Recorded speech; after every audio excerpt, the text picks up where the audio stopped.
All right. So, I mean, I had intended to do the pimping video and then do the Florida video right after, and then do the live after that. So I'm going to do the live after this, but you guys have probably seen the live before because I'm not going to release this until the live's finished. And, but a bunch of phone calls came in, of course. My manager called, and, Sinister called. And then I talked to this journalist friend I have that wants to write a piece on me. I'm trying to coordinate different Friend Fridays. Get off of me, cat. Nope. Nope. I always bring my landlord's pets in here, and then they like take advantage of me. They're like he was just sitting on the chair with me. I'm like, oh, a nice cat. Sticking his fucking barbed wire like claws in my asshole. And I was like, it's pretty much not chill, you know? Uh, So you guys are seeing like me trying to, this is like my normal process. Like I'll start a video on photo booth on like a MacBook, and I'll just start saying random stuff, and I go off on kind of like weird, like I don't premeditate things that I say. I usually like warm up for 5 minutes, and then I'll try to make myself laugh. And if I say something that I find funny, like if I make myself laugh, like that first time that I was like, you butt fuck like a hog, homeboy.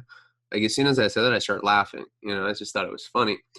So I usually like experiment with voices like that when I'm just doing the intro for videos.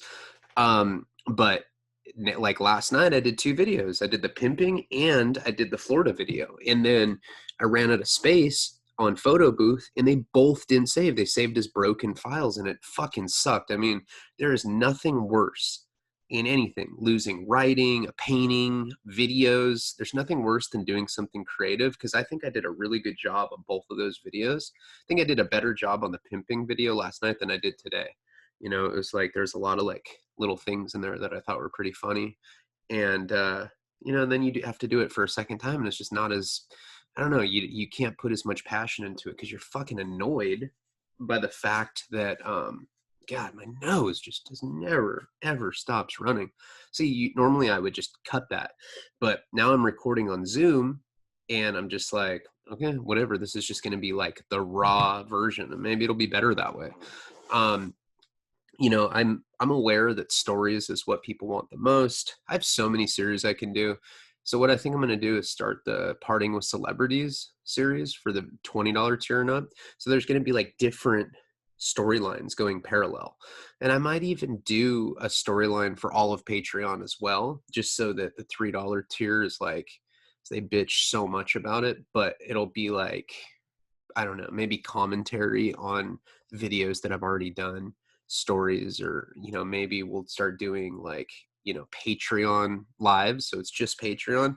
I'll record them, and like you guys can ask me questions about different stuff, or maybe like we'll pick somebody once a week to do. I don't know. We'll figure it out. But, the point is there's like a lot of stuff that I want to do, because I'm grateful that I'm still working, when a lot of people that I'm friends with aren't. I started working out again. And, I used to be really, really fit. Just a fucking hot tan bomb. You know what I'm talking about? Just super buff with a small dick, and I couldn't make eye contact. I'd be like, yeah, I just want to fuck you. And chicks would be like, yeah, you don't make eye contact, you're buff, but like you don't shave your balls and your wiener. Fucking minuto puto. Uh, honestly, it's Patreon. It's not that small. It's pretty fucking like, 4.7. You know what I mean? Um, but when I was in prison, I really got into fitness, and like I had like really good trainers in there, and I even got my ISSA certification. So I know a lot about nutrition. I know how to manipulate glycogen levels, and how different carbohydrates turn into sugars, and how protein synthesis works, and why Paleolithic, in my opinion, is the best way to optimize your results. It complements the kind of functional fitness that I've always found gives me good results. So what I think I'm going to start doing on Patreon is just doing like a daily video of my workouts, or maybe recording them every day and just uploading them, it keeps me accountable. And if there's people that are in quarantine bored as fuck, I'll show you. Like my friend Jeff, my best friend, he was always in horrible shape, like his whole life. He just, he was in bad shape. And I got out of prison the first time after doing 5 years, and I'd been lifting and I've been doing calisthenics. I can never pronounce that. And he saw me transform, so I started training him, and he's in such the shape he's in is just ridiculous. He's got like an 8-pack. He's super cut up, and he used to be kind of like not overweight, but he was always kind of chubby. And he's in phenomenal shape now. So I think there's a lot of wisdom that I can impart on people if you guys haven't worked out, or even if you have. Sorry for this long ass. I have no idea how long like we've been recording. It doesn't have a timer on it. So usually I'm like, okay, I'm 5 minutes in. Shut up, Ryan. Let's just get right into the story. I'm going to start getting right into the stories too. And I'm going to start doing separate videos of like more of like my thoughts of the day, stuff like that. Someone commented that I think it's a good idea, and then it separates. So if you're just a story fiend, you go right into it. So let's get into this story. I had just jacked Paul's homeboy. His name is Samir, and he lived up in Monterey. And right when I jacked him, I left. It was a piece of shit thing to do. And, at that point in my life, I was a survivalist. I grew up in a privileged family. They didn't always have money, but like in the 90s, my dad made a lot of money. So we went from being like whatever, just completely modest, to he started making like real money. And so, in my formidable years, I was more around, modest or even pretty poor people, because we were really poor growing up, like when I was a little kid. And what I had learned from my friends that didn't have a lot of money was like survivalist ways to live. Hey, stop coming up here. Ugh, he'll put his paw in my butthole. It sucks. So, I always had the mentality to be opportunistic when I was on the street, meaning, if I saw a mark, I would take it. I would be like, okay, there's these kids asking for acid. Yeah, bro, I can get it. Go around the block, cut up some little squares off my cigarette pack, sell it to them. If an opportunity presented itself, I always got like on survival mode, where like I learned how to hustle. And a lot of those guys that I'd grown up with that didn't have a lot of money turned out to be criminals, because they didn't really have any other social mobility going on. Like they didn't have the same opportunities that like some of my private school friends had. And those guys are a lot more sheltered. But my friends that didn't have a lot of money growing up, a lot of them turned into criminals, and a lot of them turned out fine, working class people, and some did really well. I got friends that were really poor growing up that are brain surgeons now. Well, just one, but still, it's quite an accomplishment. And so, I ran around like doing schemes and stuff when I was a little skater kid. We'd always have like ways to, make money. We used to fish for people's accounts on AOL, and like, we'd send mass messages out and be like, hi, this is AOL technical support. Your security has been breached, and then see if we could get credit card numbers. And then if we could, we would order like from the home shopping network. This shit we was doing when we were like 12, 13. We thought, it was like a victimless thing, because with credit cards, it's insured. It's not on the owner of the credit card. It's like MasterCard, Visa. It's like those are the people that get fucked. And like, as a young punk rock kid, we were like super anti-corporate. So that mentality never went away. And when the opportunity presented itself, it was just a straight up, it's just how I was programmed. He's like, hey, my friend wants, I think it was $3,000. He wants $3,000 for the acid. I'm like, okay, yeah, it's 3 vials, which is, again, incredibly expensive. I wasn't thinking like, oh, Paul had helped me out. He had blind faith in me. Dude, no, you need to go. It's nothing like that. And the fact that, his girlfriend, Stacy, had basically tried to, I don't know, hook up with me. I don't know if she would admit to it, but I'm telling you guys, that's what it was. And like, I wasn't with it. I was like, no, that's, it's too scandalous, especially when he's in the hospital after he just tried to kill himself.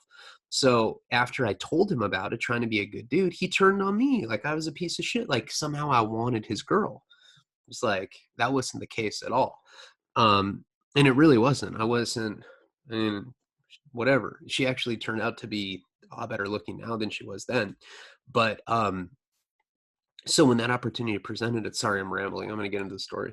When that opportunity presented itself, I just took it and I took off. And I want to say it was $3,000. And what I started doing is I started hanging out. When I was dating Sugar, she worked at the Spearmint Rhino. Nope. She worked at the Spearmint Rhino, which is the only strip club in Santa Barbara.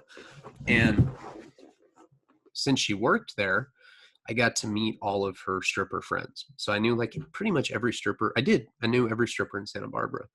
And the first thing I did was go to that strip club. And I got a motel that night for probably like 40 or $50, like one of the cheaper motels you can get. And things just started getting really debaucherous. I mean, her friends would, not all of them use drugs. That's a common misconception about strippers. There's a lot of strippers that are just straight up about their money and they don't even get high at all. Maybe they'll smoke weed or something, but everyone thinks that if you're a stripper, you're like some strung out drug addict. That's just not the case. But there are strippers that are like that. And if you have money, they'll come and they'll party with you. So like, I left his house. I went straight to the Rhino, and I was like, hey, I'm going to get a motel. I'm going to get a bunch of meth. I'm going to get a bunch of heroin. We're going to party. And so I had like 3 or 4 girls with me, and then there were no guys. It was just me and some stripper girls. Now this went on for like maybe like a week. And I started hanging out with this one stripper, like more than the rest of them. Her name was Brittany. I forget that's her real name. I forget what her dancing name was. It might have been Tammy. I don't remember. No, Tabby. Tabby, Tabby. So I started hanging out with this girl, Brittany, that was dancing under the name Tabby, but I called her Brittany. That was her real name. And so in that period of like, we were like in this motel for like, I don't know, 4 or 5 days. I probably blew $700, $800 doing coke. We're injecting meth. I mean, what comes with that. It's quite an experience. And I just eventually I was like, you know what? I'm getting sick of you guys. No, they eventually just left because there's other people like me that like to party like that, and they just kind of bounce from party to party. How they would say it. A motel room with a bunch of scandalous narcotics and like one sketchy guy with acne that's just like, yeah, check out my Fear and Loathing tattoo. They're like, damn, that ink, bomb, you know? And, so it's like, uh, but what had come out of that and why that's a significant part of the story before I got to Florida is that I had met this girl, Brittany, and we started hanging out. I wouldn't say that we were dating, but like I dated Sugar and I dated Karina, not my wife. I don't want people to get confused, but I dated them. So like basically when I was 18, 19, most of those girls were like 21, 24, stuff like that. I dated a couple of them. So basically, Brittany just started tagging along with me. It's almost like me dating her friends had vouched for me that I'm not some weirdo. There's a lot of weirdo people in that world. And around that time, I talked to my dad, and he told me that probation was looking for me. That I basically knew that I was going to get about 6 months, and I didn't want to face it. Marcel, Mr. Leone, dirty for opiates, dirty for methamphetamine, dirty for benzodiazepam. Who do you think you are? So I just took off. And my dad was telling me that now probation was actually coming to their house and looking for me. So I knew that it was a ticking time bomb. And on top of that, Nazi lowriders were looking for me. And this is kind of like what Wasting Talent, my book, is about. Being on the run from law enforcement and from these like Nazi guys. So I still had some money left. I want to say I got down to, I don't know, $500 or $600. I had to come up with a decision very quickly about where I was going to stay. I couldn't stay with Pablo. And, because now there were people that were, not only was law looking for me, these other guys were. So basically, people didn't want drama at their house. And the problem with motels is in most parts of California, and I'd say it's true in other parts, like in Florida, this happened quite a few times. They do what's called probation or parole sweeps at motels.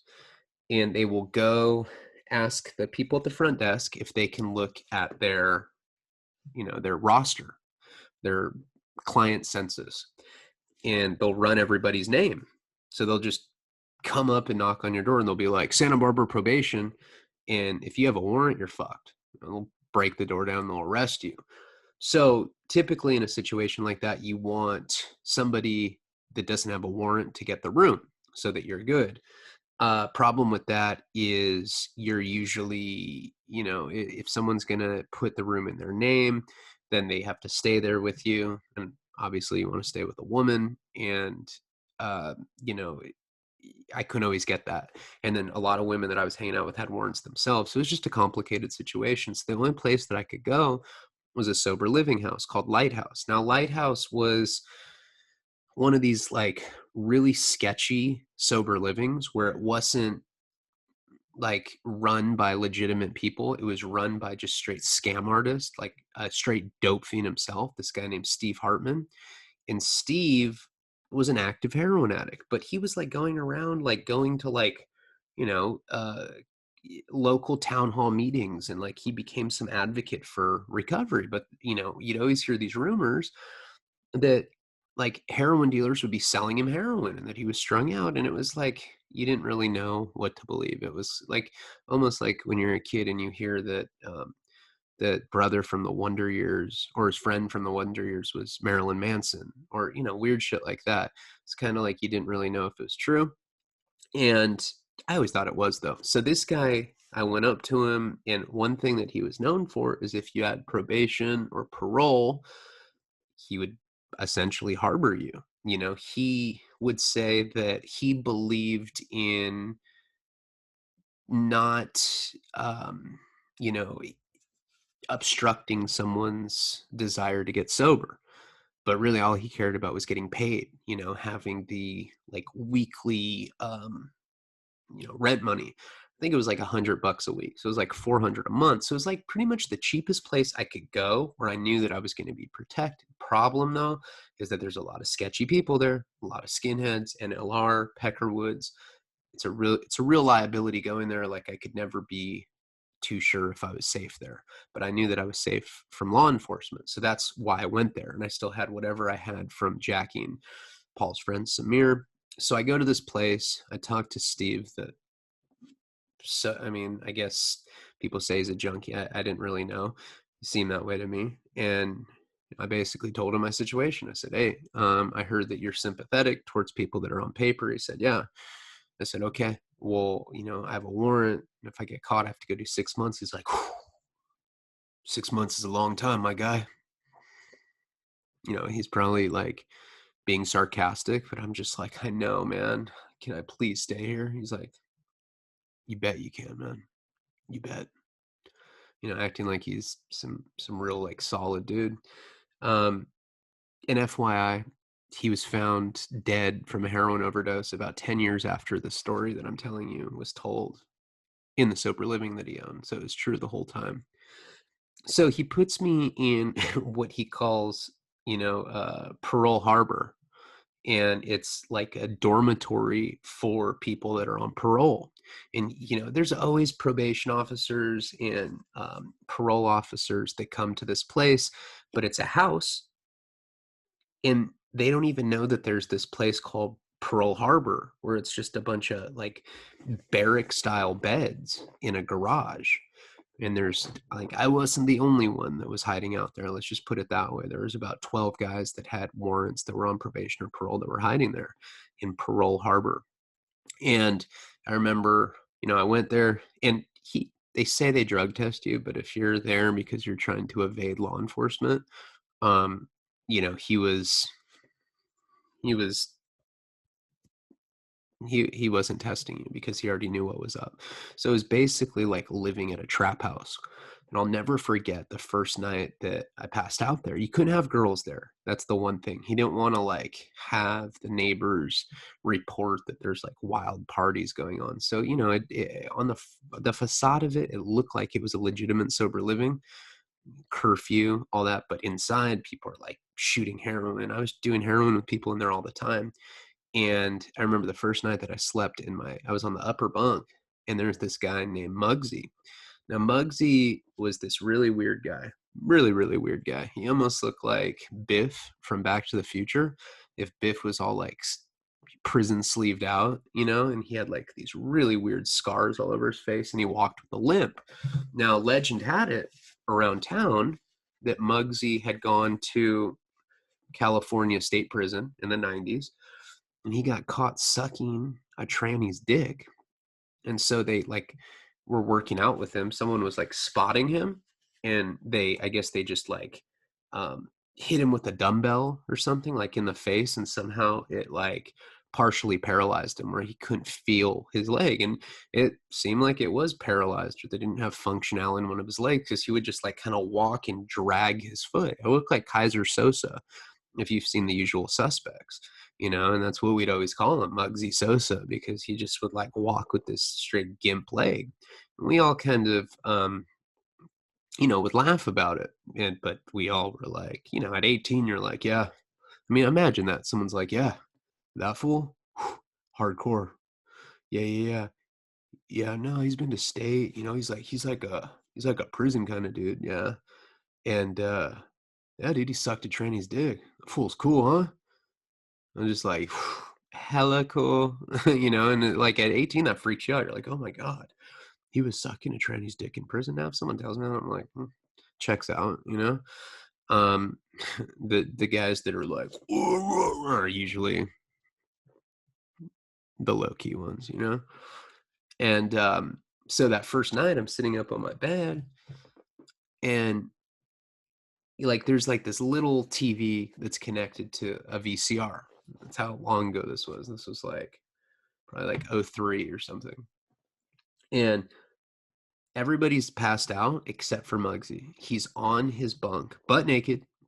He has Vaseline all over him. So he's just completely shiny from like he's like put Vaseline and like rubbed it into his chest and shit. He's sitting there watching the gnarliest porn I've ever seen. Like at first I'm like I wake up and I just kind of see the TV, and you just see these black girls getting fucked by black guys, right? And I'm like, oh, all right. Hmm. Kind of just watching. No idea that he was down on his bunk, butt naked, shiny with Vaseline, right? And I'm kind of sitting there, and I'm like, huh, probably. I thought everyone was asleep. I couldn't, from that vantage point, I couldn't see him, right?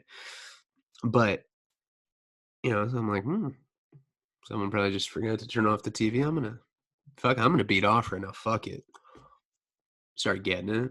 I'm very, you know, I hadn't perfected the techniques that we've talked about in prison, but I was still a masturbatory ninja at that point in my life for sure. I've always been like a pervert, so I'm like beating off to this porn. It seemed relatively normal, and then all of a sudden, it turns into orgy porn.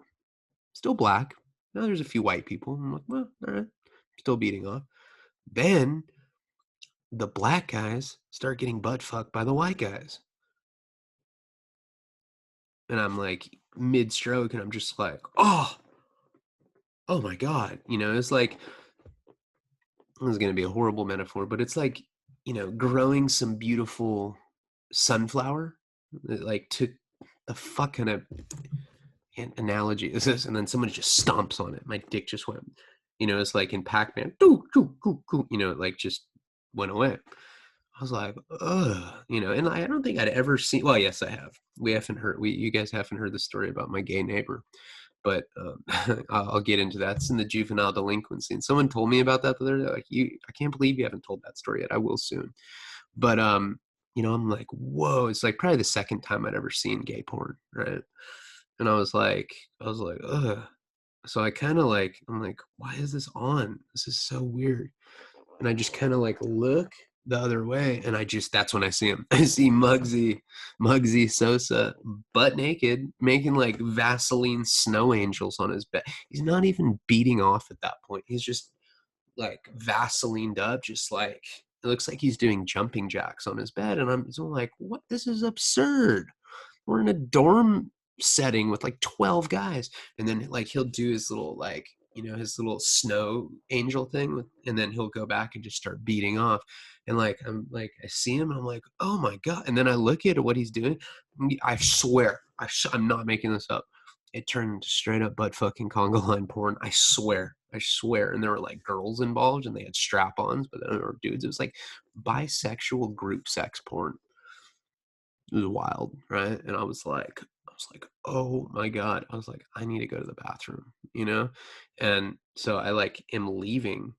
I'm gonna go like sit in there and just shut the door and like I don't even know what to do. I'm freaked out. Like I literally, it's probably the first time in my life I thought that getting raped was possible by this dude with this. I mean, he had the limp, but dude, he was pretty fucking swole. He had all that like prison muscle memory. He was a big guy. So I'm like in the bathroom and I'm thinking about it and I'm just all like, I'm tripping out on it. And I'm just like, you know what? Pearl Harbor is cool, but there's no way I can be in a setting like this. Like, it's just too weird. It freaked me out too much. I was like, I gotta go, you know? So I only had like one backpack to my name. So I start leaving this place because I literally was in bed watching this guy Muggsy beating off with Vaseline to bisexual orgy porn.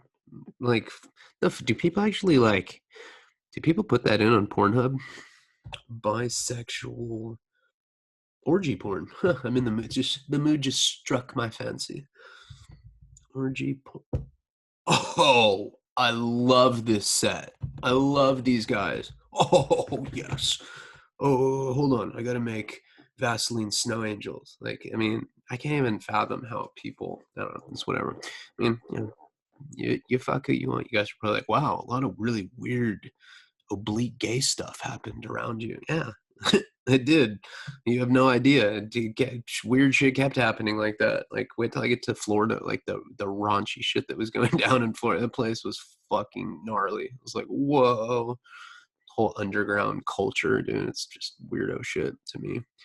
But to each their own. But so I end up taking off with this backpack, and this guy sees me. He's kind of like overweight white guy, and he's like, hey man, where are you going? This was past curfew. This is like probably like 2 in the morning, 3 in the morning. So he's outside smoking a cigarette. You're not even allowed to do that. I'm gone. I'm not court ordered there. It's the opposite. I'm there because I'm trying to evade authorities. I'm not trying to go to jail of a fucking warrant. This guy sees me and he's like, hey man, what happened? I'm like, caught me drinking. Can't be there. And what if I told him the truth? Dude, bro, they got some fucking straight fire pornography in Pearl Harbor. He'd be like, what? I'm there. And he probably would have never come back, some guy like that. But he was telling me that there was this guy that used to live there named Alex, and that, oh God, that Alex, lived there because he was on what's called Prop 36. Sorry about my nose, I know. Wellbutrin. Alex was like, he was court ordered there for Prop 36, and he had to like do a year living at the sober living, and then they would take his possession off his record. So he was telling me about this guy, Alex. He's like, dude, this guy's super cool. He's like a trust fund baby, and he's not no. He didn't know all this. That's right. He didn't know that he was not actually sober. So he's like, yeah, he's really cool. If people get kicked out of here, he usually lets them stay at their house. He's like, I can take you there. I got a truck. I got lampshade vibes for sure. I was like, fuck. Dude is for sure trying to make a lampshade out of me. I was like, whatever. All right. Yeah, take me there. He's kind of like, he's like kind of overweight to the point where I was like, all right, if this guy tries to fucking do any weirdo shit, I can just knock him out. I weighed like 126 pounds, but he ends up taking me out to this place called Isla Vista, which is the college town outside of Santa Barbara. Takes me to this guy Alex's house. This is the middle of the night. Knocks on the door. Alex, this guy opens, chirpier than ever. He's like, hey. And this guy's like, hey, Alex, this is Ryan. Ryan got kicked out of Lighthouse. And Alex is like, hey, Ryan. It was like, I felt like I was on an episode of Sesame Street or something. It was very like childish the way that we were all communicating. Hey, Ryan. I was like, whoa, man, this is weird. Whatever. You know, it can't be as weird as Muggsy did with the Vaseline fucking, angel shit. So, he's like, yeah, I have no problem. You can stay with me. He's like, I just got this pad and I'm always down to help people out there having problems. I was like, cool. As soon as this guy left, Alex is like, are you really sober? I was like, no. He's like, yeah, me either. You want to smoke meth out of this bong with me? I was like, yeah. We started smoking meth and, he had a roommate. She was like I don't even know. I think she was, I don't know how to describe her. Like a goth girl that was, piercings everywhere. And she wasn't up at the time. So he kind of just was telling me a story, how he had been court ordered to Lighthouse and it was, he had to just fake it till he made it for a year. He was like, so once in a while, people that still drank that Kool-Aid and thought he was Mr. Clean and Sober will bring people like me over there. And like, he usually lets them crash there for a couple days and whatever. And then in turn he still had people doing court cards for him. I mean, he had all sorts of reasons why he was still helping people in the recovery community, and he was a meth dealer. So I explained my situation. He's like, dude, I'll let you stay here straight up if you just become a runner for me. He's like, I'll even give you a dirt bike that's street legal. He gave me some Honda. I forget, it was like an 88 89 Honda, something like that, but it was street legal. So I don't forget what CC it was, but so it was like a really good situation for me. And he only, like, honestly, the majority of his clients were college women. And he was like, yeah, basically you just go around on this dirt bike, street legal dirt bike, and you can serve all these girls I have. And he had a stripper pole at his house. He's actually a character. He's Damien's best friend in Wasting Talent. I didn't change a thing about this guy, right? This guy was just always he was weird, like how friendly he was. And like, he was that, like, we'd have strippers over there and he'd have this stripping pole and they'd be stripping and he would just always have, like, he'd like, his lip would be quivering. He'd be like watching him, like breathing out of his nose. I don't know if you ever hung out with people like that, but I'd be like, hey bro, can you stop that? He'd be like, yeah. Sorry. I keep going, Beth.